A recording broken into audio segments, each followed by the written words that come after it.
Dad! What are you doing here? I couldn't help but shout. Because there was Dad, in the yard under the blazing sun. He was lying in an old tent that had become worn, just like the ones I saw in my childhood. Don't worry about it.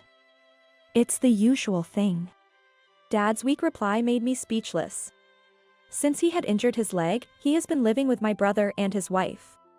My brother always said Dad was doing fine whenever I called, and his wife always chuckled, saying she was supporting him properly. I was told that the reason I couldn't get in touch with Dad himself was because he was not good with texts and he had made new friends at the hospital, leading a fulfilling life. Seeing Dad lying there listlessly, I keenly felt that my brother and his wife's words were a lie. Dad slowly raised his hand to me and pointed in a certain direction.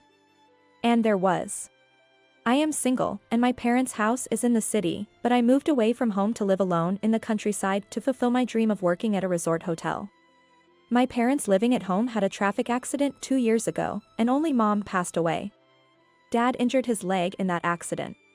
Not only that, but he also got deeply depressed after losing Mom. Dad and Mom were always together and were known as a loving couple in the neighborhood. Dad was quite an indoor person, but he used to travel regularly for Mom, who loved traveling. On the way back from one of these trips, my parents had an accident, and only Dad survived.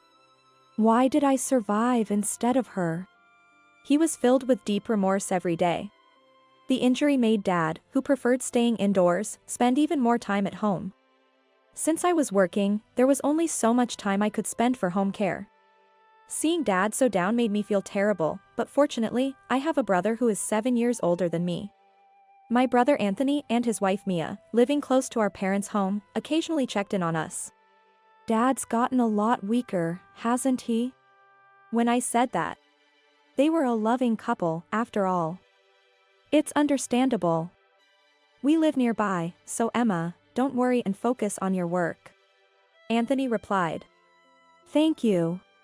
When I thanked him. Recently, I've been directly hit by the recession, and my income has decreased significantly. I need to start saving soon. How about you, Emma? He said with a sigh. I'm actually doing pretty well, thanks to tourists coming back from abroad. I have been really busy lately, unlike my brother. The overtime pay compensated for it, so I haven't been struggling financially. In fact, I've had a raise and I think I'm earning more than most of my peers. However, not having private time has been tough. It was the first time my brother had lamented about his financial situation. According to him, they've had to cut back on food expenses and are barely making it through each day. He hasn't bought clothes in over a year, and of course, they haven't been on any trips either. He said they wanted children, but the two of them were barely managing as is, so having children was out of the question. I was worried they must be really struggling, then Anthony mentioned during a conversation at his house. Dad's leg has gotten much worse, and he needs some support. We're thinking about living together so we can take care of him. Followed by Mia. We were talking about how it would save us money and we could take care of Dad at the same time. I appreciate it. Let me know if there's anything I can do to help. I thanked them on the spot. Thank you, Emma. Good luck with your work. Mia also seemed happy. Thus, to save money and take care of Dad, my brother and his wife decided to live with Dad. The relationship between Dad and my brother wasn't that great to begin with. My brother used to come home in the morning and was often scolded by Dad back when he was a student. Gradually, they stopped talking much, and after graduating from college, Anthony hardly ever came home. I had hardly seen Dad and Anthony talking since he became an adult. So, it was surprising that Anthony was being positive about living with Dad. It was easy to imagine they were really struggling financially. The appeal of saving on rent and living expenses was totally understandable, especially for someone living alone like me. However, I honestly felt anxious about whether they would truly take proper care of him. Since I couldn't go back home often due to work, I regularly called Anthony instead. Hey, Anthony, how's Dad doing? He's started to smile a bit more these days. Isn't caregiving tough? I'm sorry to leave it all to you. It's been 3 months now and I think we've gotten quite used to us living together. Initially, I felt anxious, but it seemed that my brother and his wife were dedicated to support Dad, so I could focus on my work with peace of mind. Several years have passed, and after the summer vacation ended, I decided to visit my hometown for the first time in a while. I called Anthony to avoid surprising them with my sudden return. "Hey, Anthony! It's been a while." "Oh, it has been. How are you? Think you'll be able to come home this year?" I was relieved to hear his cheerful voice. "Yeah, the busy period has finally calmed down, so I'm thinking of coming home for 2 or 3 days." "That's good to hear. Be careful on your way back." "Thanks, please let Dad and Mia know too." I tried to call Dad as well, but couldn't get through, so I informed Anthony and then went home for the first time in years. It was the first time I hadn't been back home for so many years. Since Mom passed away, I was worried about Dad and tried to visit home as much as possible during my holidays. But I felt reassured because Anthony and Mia were living with him and I had been too busy to visit for several years. The family home in the city felt hotter than where I live. I finally arrived at the family home, sweating and wondering for how long the intense heat would continue. Then, I saw an old tent in the front yard that I didn't recognize. Was there such a tent? Wondering what it was, I approached the tent and felt someone's presence, so I hurried into the family home. "I'm back." "Welcome back, Emma. You look pale, what happened?" Mia looked surprised to see my pale face. "I think there's someone in the tent." I hastily reported about the tent to Mia, who welcomed me back. Then, she gave an unexpected reply. That's Dad." My brother's wife answered calmly. "What? Dad is in the tent on such a hot day?" I rushed to check inside the tent. Inside, Dad was lying down as if he had collapsed. "Mia! I'm calling an ambulance. Dad is fatigued," I said, and then, "No need to call an ambulance," Mia shouted at me. "It's Dad's wish to live in the garden, so there's nothing to worry about." She said something incomprehensible. Dad is fatigued on such a hot day and still claims to want to live in the garden? That extreme indoor person would say such thing? I don't remember being taken to camping or to beaches even when Mom was doing great and healthy. Dad used to say the best place to stay in summer is in chilled room and the heated room in winter. There's no way Dad would want to spend time outside on such a hot day. I felt that something was off, an unpleasant premonition came over me. I hurried over to the tent where Dad was and spoke to him. "Dad, what happened? Are you okay?" "Emma? It's nothing, just the usual, I'm fine," Dad said in a weakened voice. "Do you live in this fiery place every day? Won't you come inside?" When I asked Dad that, he slowly pointed towards the main house. There was Dad's room. "Actually, since living with Anthony and the others, I've been forced to live in the closet." Dad revealed the shocking truth. "In the closet? I thought they were dedicatedly taking care of you." "Not once have they taken care of me dedicatedly. Their living together is only for their own savings. I've repeatedly told them I hate the closet because my leg hurts. Then they said if I complain, live outside, and that's why I was thrown out in the garden with an old tent during this still hot period." Dad continued with a story I wished I could shut my ears to. It was clear that my brother and Dad could not get along. I blamed myself for trusting Anthony. Mia was not the type to dedicatedly support someone either. I remembered how Anthony used to complain about her going out drinking and coming home wasted early in the morning. This couple, who said they ate out 365 days a year and never cooked for themselves, clearly weren't cut out for taking care of Dad. Yet, I was foolish enough to have expectations. "This is not okay. I've got you now that I'm here." It was shocking to discover how terribly they had been treating Dad.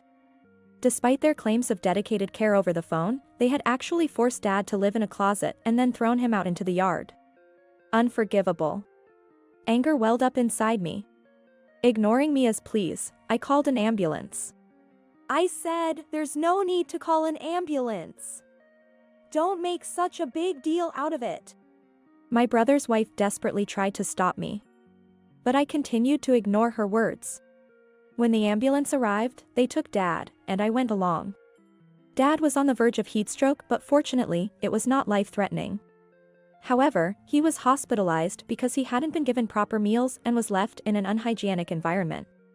"Dad, rest easy and take your time to recover." Then he replied, "Emma, you're my lifesaver. I was prepared to join your mom every day." He looked relieved. "What are you talking about? We need you to live much longer." Realizing Dad had been living each day as if it were his last, I felt tears welling up. But I kept a smile on my face in front of him.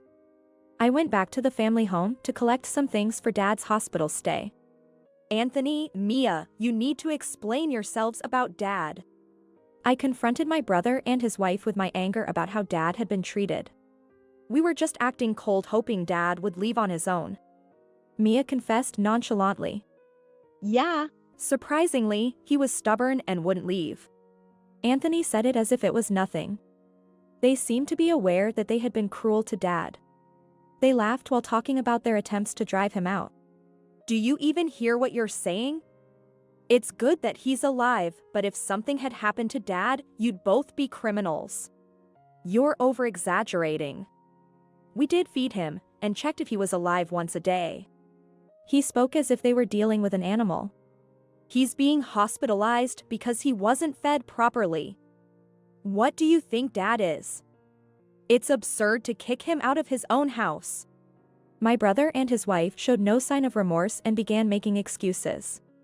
"We didn't want to live here out of choice. We moved in because we were struggling financially, but caregiving turned out to be harder than expected." Then Mia added, "That's why we tried to put him in a facility. But Dad really hates the idea of leaving this house filled with memories of his wife. He even tried to kick us out." They appealed to me, victimizing themselves.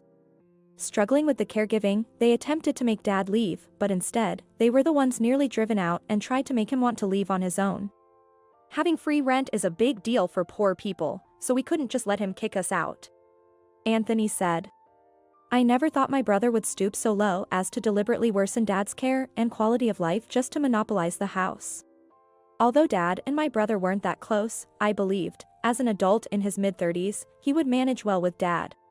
It was frightening that they could come up with such a vile strategy. Moreover, my brother confessed that by locking Dad in the closet or throwing him out into the yard when I was visiting, they were trying to make Dad choose to live with me instead. "Living in the countryside is better for his health anyway.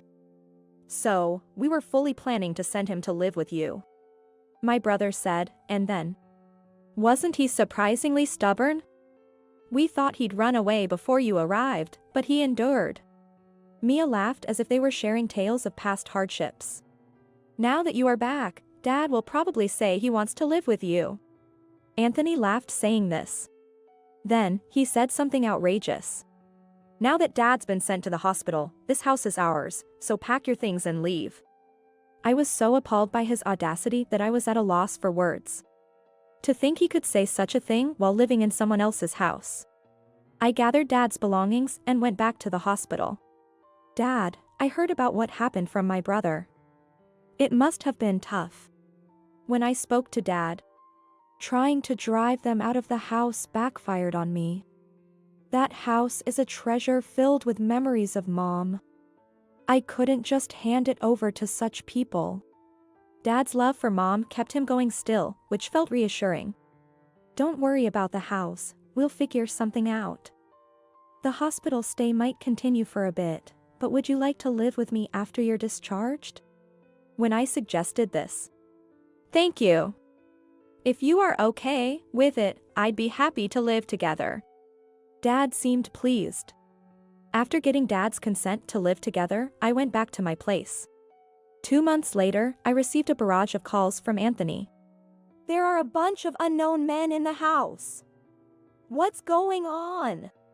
Although Anthony was furiously demanding answers, I simply handed the phone to someone else without replying.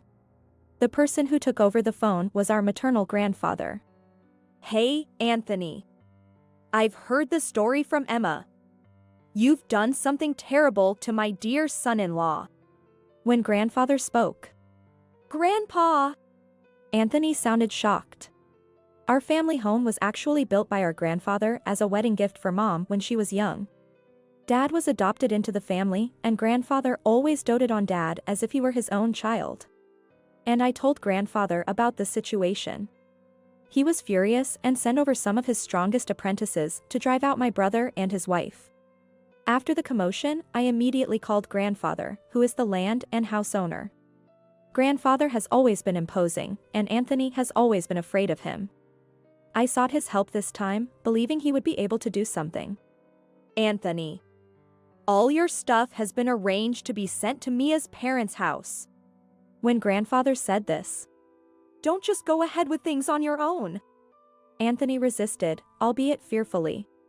A person who treated their family like that has no right to talk back. Got any complaints? Grandfather spoke sternly. No, sir, I'm sorry. Anthony conceded and didn't talk back after that. Grandfather was always kind to me, a woman, but very strict with Anthony. Growing up, if he cried, stop crying and man up. Grandfather would spank him, causing him to cry more and get scolded even further. What was acceptable in the past is now considered taboo. Watching Anthony, I often felt relieved to have been born a girl. Although he had been rebellious towards Dad, he never dared to defy grandfather. This time too, he tried to resist a bit, but grandfather quickly took control, showing my brother couldn't match him. Anthony and Mia's belongings were delivered to Mia's parents' house as grandfather had arranged. Upon arriving at Mia's parents' house, apparently it had been a long time since they returned there. Hey, Dad, I think our stuff has arrived, so we came to pick it up. When Mia said this, Mia's dad came out from the back room. I've heard everything from Anthony's sister. You guys are going to live with us from now on. Then my brother responded. It's okay. We'll live at my family home. Don't even think about returning after doing such things to your father. I'll straighten out your rotten attitude. Mia's dad was furious. I had heard that Mia's dad was very strict. After explaining everything to her dad, they had no choice but to live all together under strict discipline.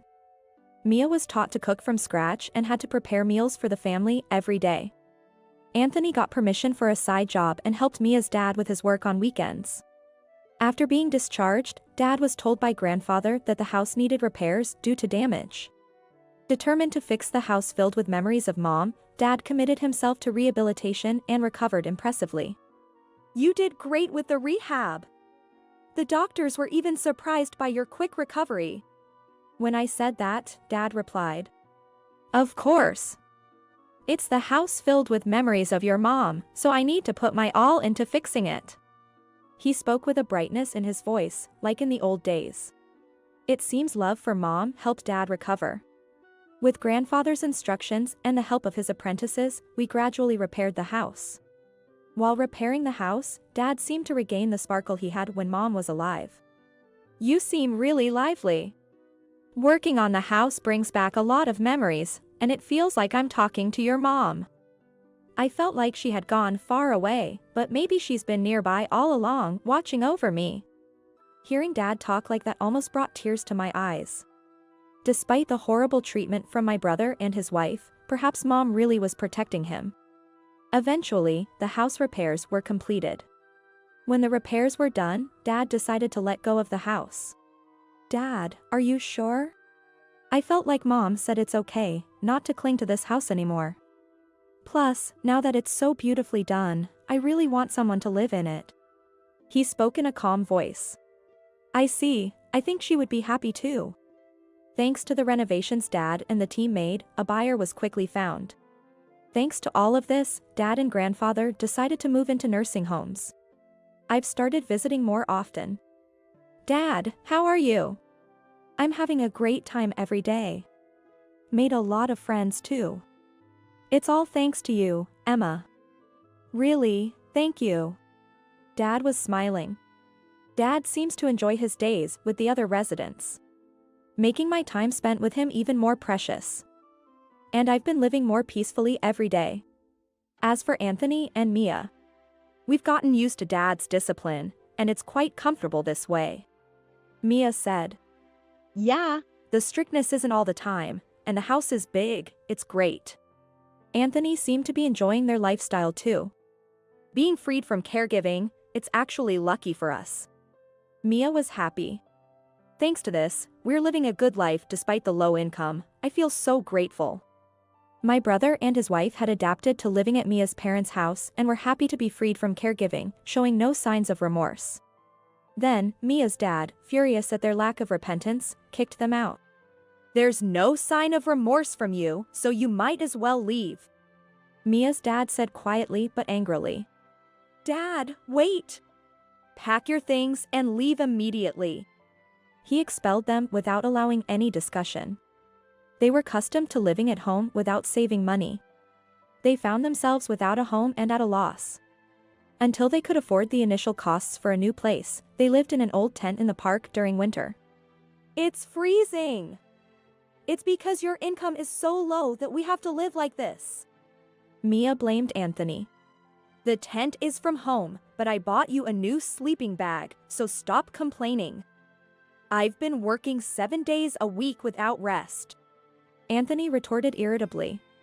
With the money from his side job already spent, they had nothing left.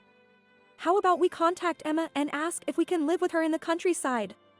To this carefree suggestion, I'll try contacting her. Anthony immediately agreed.